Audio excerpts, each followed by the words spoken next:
used to work in an industry that was very male-centric, and here's what I learned. I'm Krista Nichols. I'm a sales copywriter and copywriting coach, but I used to be a graphic designer in the livestock industry.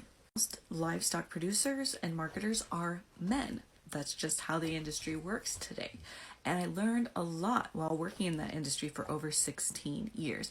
Here's some of my top takeaways. Number one, everybody wants and deserves respect.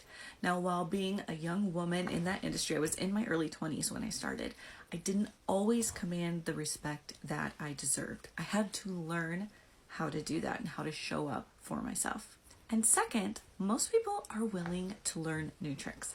So if you put a young woman in front of you who says, I am going to promote your cattle, they might be a little bit like weirded out, but eventually they love it. I worked in this industry for over 16 years, and today, more than half of my clients in the super high ticket copywriting industry are men.